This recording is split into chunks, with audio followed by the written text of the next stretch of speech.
सभी लोगों को जय माता दी। आज हम जानने का प्रयास करते हैं कि माता शीतला की पूजा किस तरह से करनी चाहिए। बहुत सारे लोगों के यहाँ पर शीतला माता का या देवी का कोई मंदिर नहीं है, तो वो किस तरह से पूजा करेंगे, इसका शुभ मुहूर्त और इस दिन कौन से उपाय करने चाहिए कि हमारा परिवार निरोगी रहे। तो चलिए, जैसे कि आपको पता होना चाहिए कि शीतला माता की पूजा, जिसको बासोड़ा भी बोला जाता है, होली के 8वें दिन मनाई जाती है, यानी होली के 8वें दिन होती है। लेकिन कहीं-कहीं पर होली के बाद जो पहला सोमवार या शुक्रवार पड़ता है, तो काफ़ी लोग इस दिन भी पूजा कर लेते हैं। तो पहले मैं आपको बता दूँ, शीतला अष्टमी या बासोड़ा इसको क्यों कहा गया है, यानी बासोड़ा का मतलब होता है बासा भोजन करना। इस दिन बासा ही भोजन किया जाता है, इस दिन चूल्हा नहीं जलाया जाता। शीतला माता अग्नि का विरोधाभास रखती हैं, तो इस दिन इसलिए चूल्हा जलाना बिल्कुल मना होता है। सप्तमी के दिन बनाए हुए भोजन से माता शीतला की पूजा होती है और इसी भोजन को ग्रहण किया जाता है। अष्टमी तिथि जैसे ही समाप्त हो जाए, उसके बाद शाम को आप ताज़ी भोजन बना सकते हैं, लेकिन पूरे दिन आप ना तो चाय के लिए ना ही किसी चीज़ के लिए गैस का यूज करें।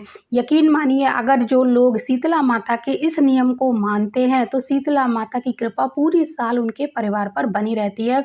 आपके घर में पूरी साल कोई भी बीमारी ना तो बड़ों को घेरेगी, ना ही बच्चों को घेरेगी। लेकिन आजकल इसके नियम को लोग नहीं मानते हैं और ना ही इस नियम को मानना चाहते हैं और इस पर यकीन भी नहीं करते। लेकिन ये अपनी-अपनी मान्यताएँ हैं। लेकिन जो लोग, क्योंकि आजकल बहुत कम लोग हैं इस दिन बासा भोजन करते हैं, चूल्हा नहीं जलाते हैं, लेकिन जो मानते हैं, यकीन मानिए उनके घर में बीमारियाँ पूरे साल दस्तक नहीं देती हैं। आपको पूरे दिन का मतलब है कुछ घंटे ही तो रहना है एक तरह से अग्नि के बिना। आप शाम को शुद्ध भोजन अपना जिस तरीके से खाना चाहो खा सकते हो, लेकिन आज के दिन बासा भोजन करने के पीछे लॉजिक भी यही होता है कि बस बासा भोजन का ये अंतिम दिन है, बस आज खा सकते हैं और आज के बाद इस भोजन को, यानी बासे भोजन को, कोई भी बासा भोजन हो उसको ग्रहण नहीं करना है।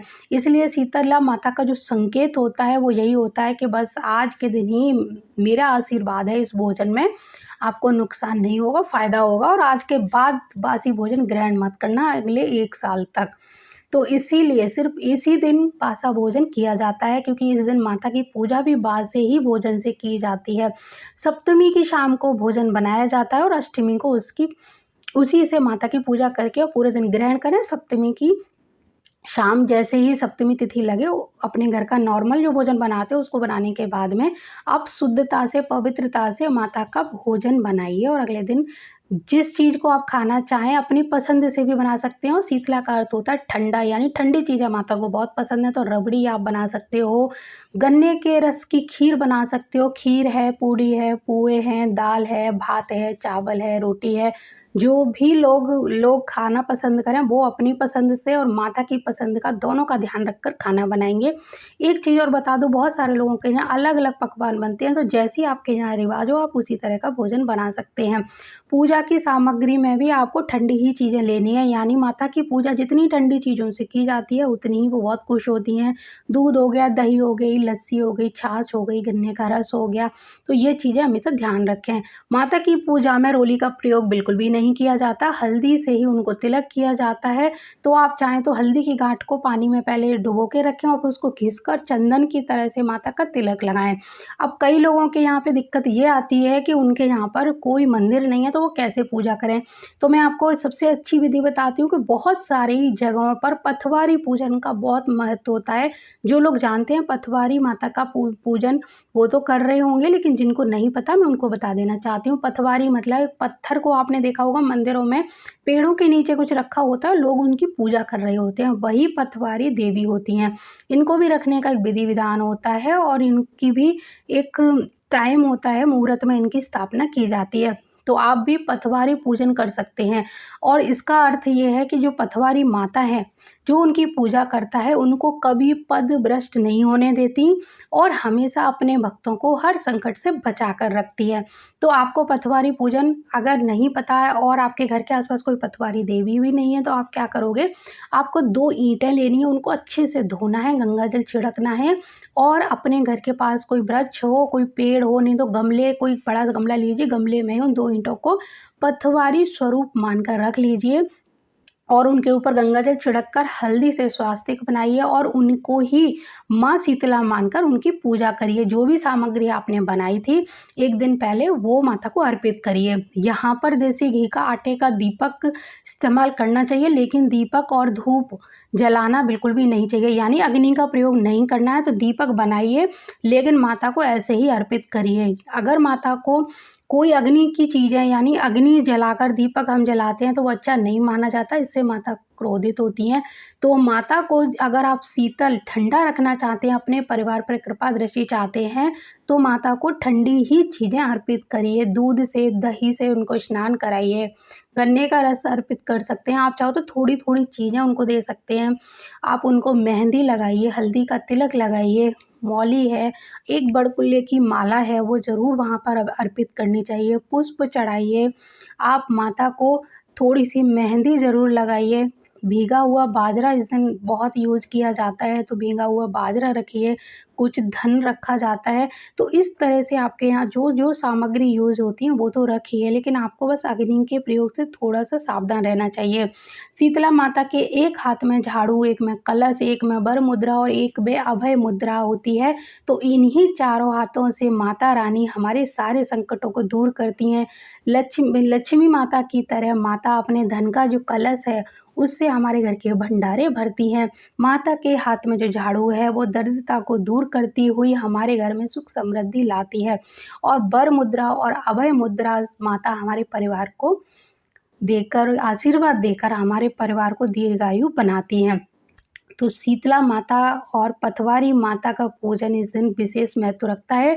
इसी तरह शीतला माता का जो निवास है उसको बट वृक्ष में माना गया है, तो इस दिन बट वृक्ष की पूजा ज़रूर करनी चाहिए। बट वृक्ष के नीचे माता का स्थान जानकर कच्चा दूध जल में डालकर अर्पित करना चाहिए। यहाँ मैं बता दूँ बहुत सारे लोगों के यहाँ अलग-अलग तरीके से पूजा होती होगी। अगर जिनको पता है वो अपने अनुसार पूजा कर सकते हैं, जिनको नहीं पता तो जो हम बता रहे हैं उस पूजा के द्वारा भी आप मतलब उस विधि के द्वारा भी आप पूजा कर सकते हैं। तो अब आप मैं बताऊँ कि आपको इस यहाँ जो मुहूर्त दिया गया है उसको मैं लिख दूँगी, तो आप उनको देख लीजिएगा, जिससे कि आपको आसानी रहेगी समझने में। माता का जो मंत्र है वो भी आपको मिल जाएगा, तो उस मंत्र को बोलते ही आपको पूजा करनी है। एक चीज़ और हमेशा ध्यान रखें कि जब आपके शीतला अष्टमी का व्रत रख रहे हो उस दिन आपको कुछ सावधानियां रखनी चाहिए, जैसे कि इस दिन आपको ब्रह्मचर्य का पालन करना चाहिए। इस दिन बिल्कुल भी चुगली नहीं करनी चाहिए। इस दिन आपको क्रोध से भी बचना चाहिए। माता का हर समय ध्यान करना चाहिए, क्योंकि इस दिन आपको बिल्कुल निर्जल व्रत नहीं रखना है। कुछ खाना है, लेकिन क्या खाना है, जैसे कि रात का बासा हुआ भोजन खाना ग्रहण करना है माता का प्रसाद मानकर, और हर समय माता का ही ध्यान करना है। इस दिन कुछ दान करने का भी विशेष महत्व होता है। तो इस दिन का जो दान है वो किसी ब्राह्मण को नहीं दिया जाता, इस बात का ध्यान रखें। इस दिन का दान ब्राह्मण को नहीं किया जाता, मिट्टी के बर्तन बनाने वाले या फिर जो सफाई कर्मी होते हैं उनको दिया जाता है। तो जो भी आप दान करना चाहें उनको दे सकते हैं। इसी तरह आपको ध्यान रखना चाहिए कि आपने जब बाहर माता का पूजन किया उसके बाद घर आकर आपको अपने घर के मुख्य द्वार का भी पूजन करना चाहिए। इस दिन घर के पुरुष हाथ पर घी का छाप लेकर मुख्य द्वार पर लगाते हैं, और नहीं आप ऐसा कर सकते तो स्वास्तिक चिन्ह हल्दी से ज़रूर बनाना चाहिए मंदिर से आने के बाद। और एक काम और करिए कि जब आप माता का पूजन करें, जो जल अर्पित करें, तो जल को नीचे थोड़े सा अपना लोटा लगाकर उसमें इकट्ठा ज़रूर करिए, और इस इकट्ठे हुए जल को घर ले जाकर अपने घर के प्रत्येक सदस्य की आंखों के ऊपर यहाँ पर लगाइए, और इस जल को अपने पूरे घर में छिड़किए। इससे क्या होगा कि हमारे घर के सभी सदस्य निरोगी रहेंगे और हमारे घर को भी शुद्धता मिलेगी, पवित्रता मिलेगी, और घर भी हमारा सुरक्षित रहेगा। तो इसका मुहूर्त जानते हैं, शीतला अष्टमी का जो मुहूर्त रहेगा वो रहेगा, इसका जो पूजा का मुहूर्त है वो 15 तारीख को यानी 15 मार्च को सुबह 6:30 बजे से शाम के 6:30 बजे तक है। तो इसी बीच में आप पूजा करिए, और ये तिथि जो समाप्त हो जाएगी वो तो हो जाएगी रात को, जब लग जाएगी आपकी नवमी तिथि। और शीतला अष्टमी तिथि जब शुरू होगी तो होगी 14 तारीख को रात को 8:22 पर।